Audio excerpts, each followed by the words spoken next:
Um, Hi, everybody. I'm Joseph Menn. I'm a technology correspondent for the Financial Times. And we're pleased to have a special guest star here today. From my left is Barrett Lyon. He is a technologist, security whiz, and entrepreneur. Has founded 3 companies. First is Prolexic, which was a denial of service mitigation company, and then he founded BitGravity, which was one of the first content delivery networks. Had small clients like YouTube and so forth, and is now on his 3rd company, which is called 3Crowd Technologies, which is another CDN, but sort of on steroids. Our special guest star there is Andy Crocker, who has a security startup called Cybersecurity Shield. He was previously with Britain's National High-Tech Crime Unit, which, for those of you with law enforcement connections may know, is the premier world cybercrime unit. It was a very special group, which has unfortunately been subsumed into a larger law enforcement agency in England. And then to my immediate left is Raymond Jennis, who's the CTO of Trend Micro, one of the very biggest security companies in the world, and one based in Japan. And I wanted to set the tone by saying that we're all in a very vulnerable position right now, which is that we're between 150 people and lunch, so we'll try and be crisp, even though this is a really broad topic. And speaking of that, I think one of the problems with cybersecurity is that it is so broad that it's almost counterproductive to talk about it in one word. I was talking to Howard Schmidt, the White House cybersecurity coordinator, on Tuesday, and he said that what he's finding very helpful these days is a recent white paper by Scott Charney of Microsoft. It says we really have to think about it we're talking about 4 different things. We're talking about cybercrime, we're talking about cyber military espionage, we're talking about economic espionage, and we're talking about cyber war, where things blow up and the grid goes off. And I think that's a pretty helpful, I agree that's a pretty helpful framework. So the reason that 3 of us are here today is a wonderful adventure story and a great cyber case, which I chronicled in a book called Fatal System Error, which came out a few months ago. It's been very nicely received, and it's the first mainstream book that explains where we are in cybersecurity today, and it's an adventure story, which is how I was attempting to cut through a lot of the complicated stuff that's going on out there. It's an issue that's complicated technologically, the business issues are complicated, and as I found out, geopolitically, which I think is the most important complication.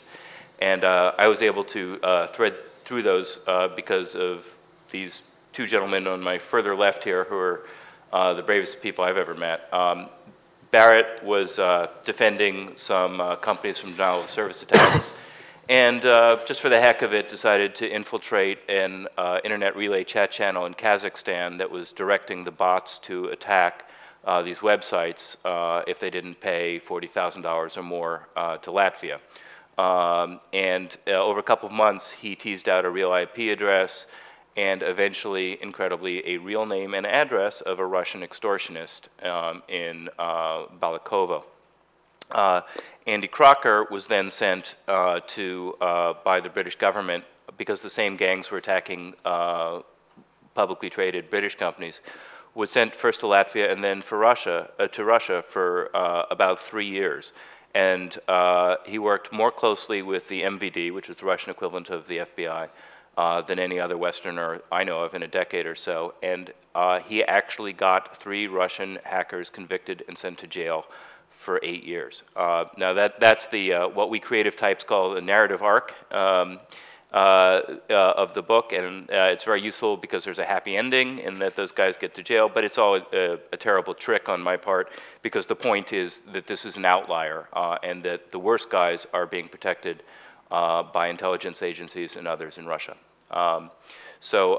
With that as a setup, talking about the cyber war, it's gotten a whole bunch more headlines in the past few months. Mike McConnell, the former director of national intelligence, said we're already fighting a war and we're losing it. Richard Clarke has a book out that says that if we're not losing it, we will. And he's got a lot of what Wired News calls the Bruckheimer scenario, where planes falling from the sky and chlorine spills on the rails and that sort of thing. And I personally think that it's helpful in that it draws attention to very serious vulnerabilities, which I don't think anybody would seriously dispute in the grid and elsewhere. But on the other hand, it might distract from a deeper issue, which I think is state-sponsored economic espionage. But maybe we can deal with the first thing first. My first question to Andy is that there's been a stalemate where the Russians want to talk about cyber arms control and want treaties that would limit that. The U.S. has not been willing to do that, in part because of verification issues, and in part because we don't really want to talk about how powerful we already are in cyber weapons. What we want from them is cooperation in law enforcement, which obviously we haven't been getting. But in the last couple months, there have been signs of movement, subtle signs, where we say, well, okay, maybe we'll talk about cyber arms if you'll talk about legal cooperation and law enforcement. Do you think that has a chance of succeeding? Truthful answer, yes and no. And I'll try and qualify that in the fact that it will succeed to the degree that both sides want it, in that certain people or certain groups will be stopped from carrying out their attacks. People not necessarily like the business network, or not the Russian business network, but people like the Russian business network might not be able to spawn. They might not be able to come up and be as powerful as people like the Russian business network were, because they might get nipped in the bud earlier when there is law enforcement cooperation. So, you know, the guys that are learning their hacking trade and are starting to come together might be arrested earlier because the Americans spot them, the FBI spot them, or the British spot them and say, we want these people arrested. So that might stop them from spawning more people. However, the wonderful thing about cyber warfare is its deniability. And that if you've got a weapon that you can use and you can deny ever using it, you can say these are just bad guys. They're nothing to do with us. We didn't encourage them, which is what happened in Estonia and what happened in Georgia. If you can deny it, why would you ever get rid of it? So yes, there will be talks about, you know, about restricting what we have and being open about what we have, but they'll never be truly open, because groups like the Russian Business Network will always be there, no matter whether we can stop them spawning in the first place. They'll always be the top skilled players in the field. And when they're there, the Russians highlight them very, very quickly, and they'll encourage them and keep them, and they'll protect them. And we've seen the protection. We've seen people like King Arthur, who was, as anybody in the field would know, one of the better guys in the space at the time, never been arrested. We know who he is. We know where he's living. We've had his address. I've personally asked them to have him arrested, and I've been told, no, no, no. The FSB know about him, but we don't want him arrested at this time. The only reason they would do that is he's too big, and if it was purely corruption, then it would have got too high by now, and he would have been arrested. So it's got to be more than that. It's got to be state-sponsored. And we've seen the Russian Business Network doing exactly the same thing. We knew that they were protected to a certain degree by the government, and in my opinion, Estonia wasn't the political thing that, you know, against the statue. It was more proof of concept. It was a proof of what they could do to help the Russian government. If you don't take us down, if you leave us carry on doing the bad things, this is what we can do for you. The botnets are kind of the which came into being with the first real commercial viruses in '03 and have gone on since then. Are the common currency. It's what you need to conduct. You know, it's great for espionage. It's also very handy for, you know, brute force DDoS attacks.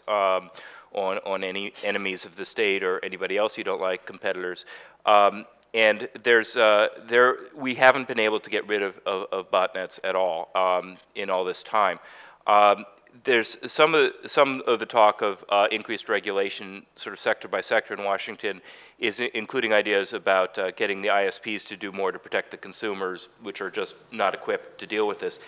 Now, in Japan, where Trend Micro is based, it sort of has you have an advantage in that there's one dominant ISP.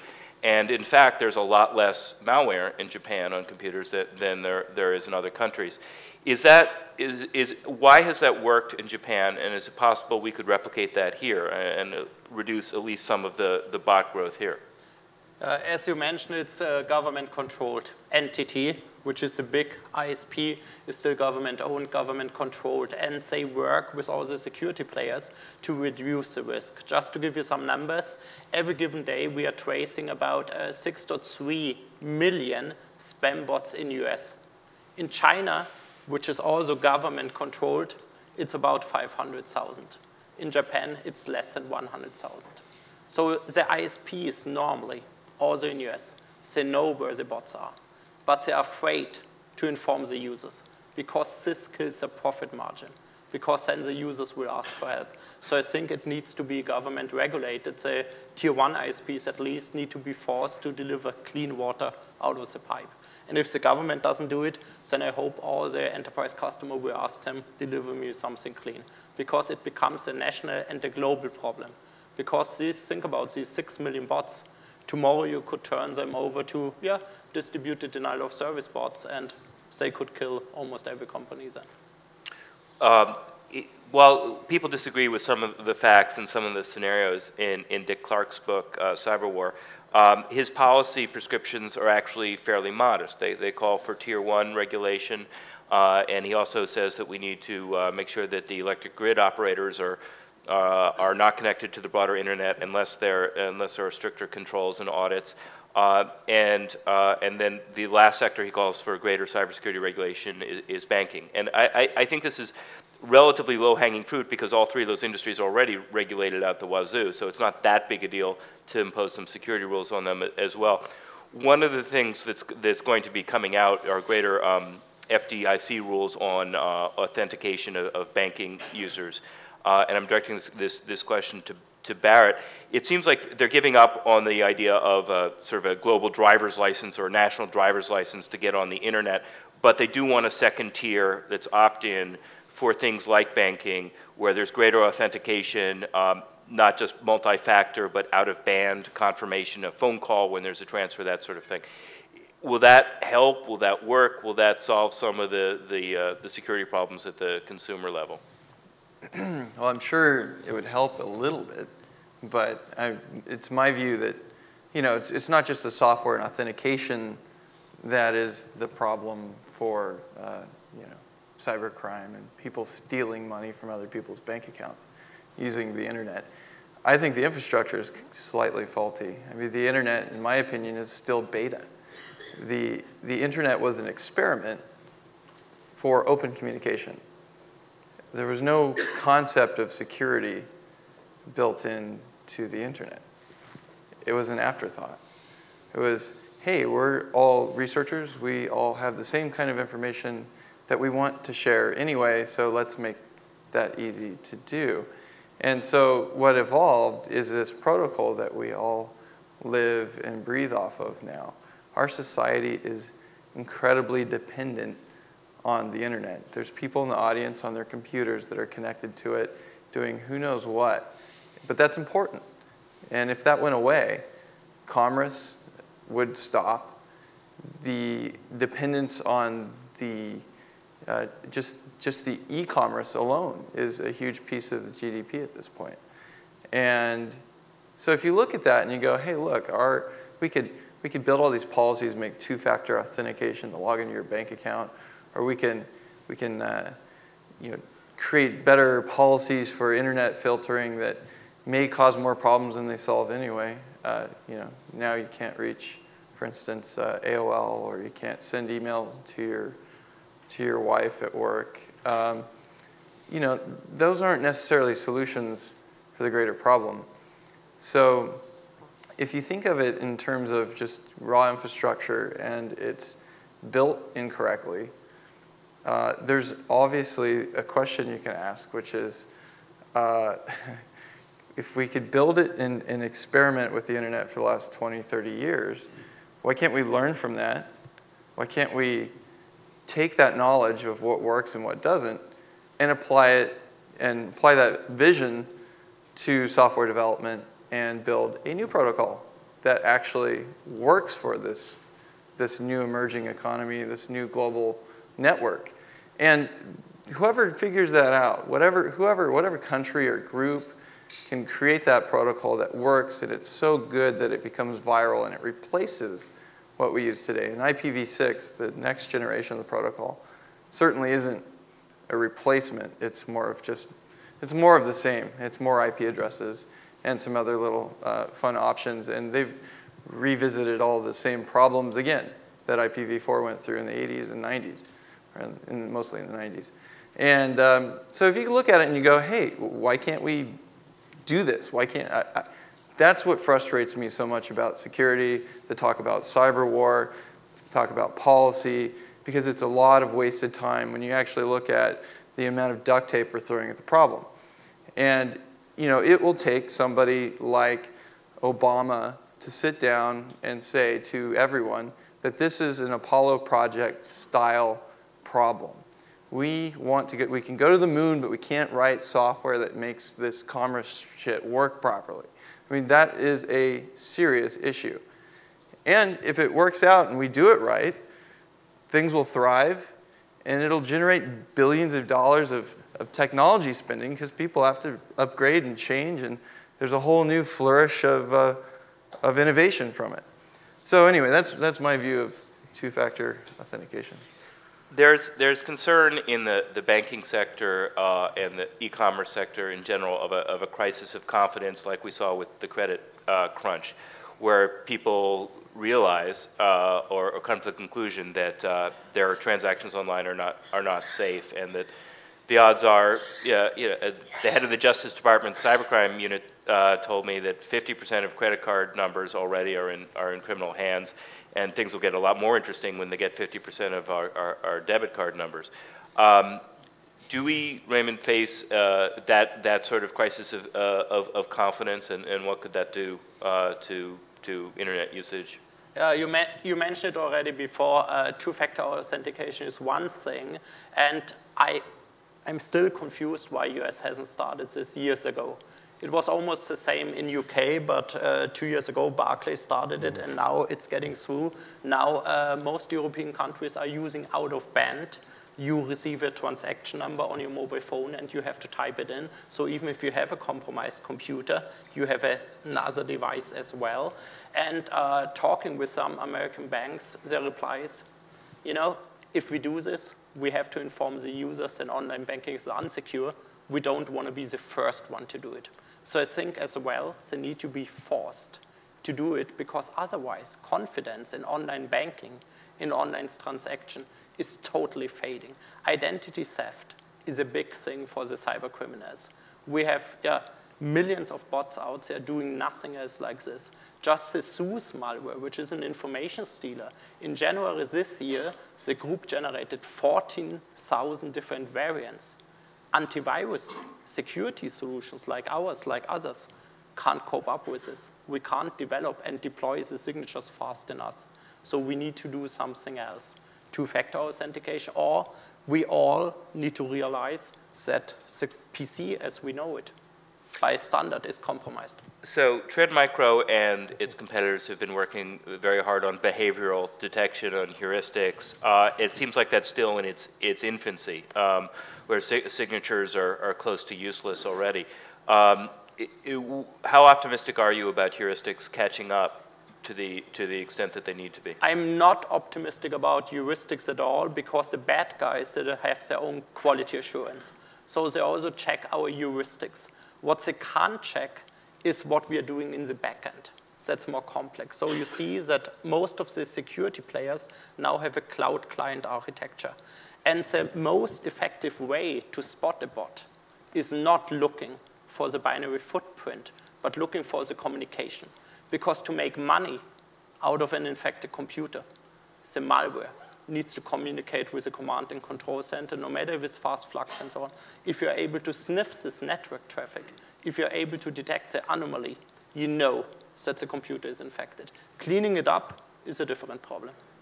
Andy, one of the things that's sort of blown my mind on working on this stuff over the years has been the fact that the other guys seem to have all the advantages. They have organized crime, which is bad enough. They have state sponsorship, which is worse. And then they even have a better capitalist system than we do. The ecosystem, we can't. If you're a CSO and you're trying to get your CEO to spend more money in security, he's liable to say something like, well, we didn't get hacked last year, why should I spend more to not get hacked again? It's very hard to make a cost-benefit argument for security spending, let alone figure out what to spend the money on. Whereas the other guys, the guys you were tracking, reinvest in R&D, and they have highly specialized evolving networks. They've got, it used to be that porn drove internet advancement, and now it seems like it's crime. The feedback systems are really efficient. How good is that ecosystem that you saw in Russia, and is there a reasonable way for us to try and compete with that? It's very good, is the truthful answer. They know the value of their product, and they reap it very well. They know they can make a fortune out of a botnet. It used to be that you made a botnet and you went out and you did your bad things and tried to make money out of it. Now they make botnets and sell the botnets. Clever. I think they're the best, most. But I always admire the clever criminal. Right? I remember years ago when we first in UK were having car radios stolen out of cars. We put a 4-digit code in them. Do you remember everybody had them? Well, within weeks of that coming out, they knew that if you took them away and put them in a freezer and took it below -15, that you didn't need to put the thing in anymore. So they were still stealing them. And I just always found that, how did they work that out? Clever minds. Well, they've done exactly the same with this, with botnets and with making money out of it. When they've gone now and they've said, right, well, we can make botnets. What's the best way to get the virus to them? I got a good idea. Let's sell them antivirus. There isn't antivirus, there is a virus, and make them pay for it via their credit cards. What a brilliant system. All they're doing is they say to you, well, you sat on your computer, so we're going to put a pop-up on your computer that says you're infected, and we'll do a scan for you for free and tell you whether you're infected. That scan tells you, yes, you've got 3 different viruses on there, and if you send us $20 via your credit card, we'll remove them for you. Instantly you become a part of the botnet, but instantly you've given them their credit card details, and they're taking your money off you. What a great scam. Now, I'm sorry, if any business out there could do something like that, it would make billions. Any legitimate business. So if you guys agree, and I'd like to hear your thoughts on this, but if you guys agree that economic espionage is one of the biggest problems we're facing, more so than the fact that we can take out bits of Russia's power grid and they can take out bits of our power grid, but neither of us want to do it, do we need some kind of industrial policy over here that says that we need to protect these certain industries and we have to renegotiate norms with China or other countries and say, well, right, if you're going to keep doing this, then we will retaliate in this fashion, that fashion, and have the sort of carrots and sticks that go with diplomatic negotiation. Is that the sort of discussion we need to be having at a high level with China? I'll pick on Barrett. Sure, I'm thinking about a friend of mine who works for a very, very large company that builds satellites, security systems, all kinds of really creepy military equipment, and they're completely owned backwards and forwards. So he hasn't been able to come home from work after 12 hours a day for weeks because somebody owns their network, has access to all their software, all their servers, all their data. And it's interesting, we hear this great discussion about how intellectual property is so powerful. And it just walks right out the door. Doesn't matter, what the geopolitical arrangement is between the two countries. How to do magic tricks has been stolen, and it'll continue to happen. So yeah, there needs to be a clearly defined policy on what happens if that's caught and what the retaliation factors are. I mean, the reality is we can unplug entire countries from the internet if we wanted to. It's not hard. The United States is the powerhouse of the internet. And so if somebody doesn't follow the rules, we could just unplug them. So. Can I just say something. In my opinion, where we are at the moment with that is that I think this is like the original nuclear race. You know, we're at that point where we've got this wonderful weapon, and a couple of us have got it, and we don't know actually fully how big it can go, and we don't know how destructive it can be, but we're going to use it because we've got it, or we're going to frighten them with it. It's just going to escalate out of until we bring the controls in that we've done with nuclear weapons now. And I think we're at the very beginning of that race. It's another arms race. Yeah, only this time there's no verification. Yeah. Thanks very much. That's all we have time for.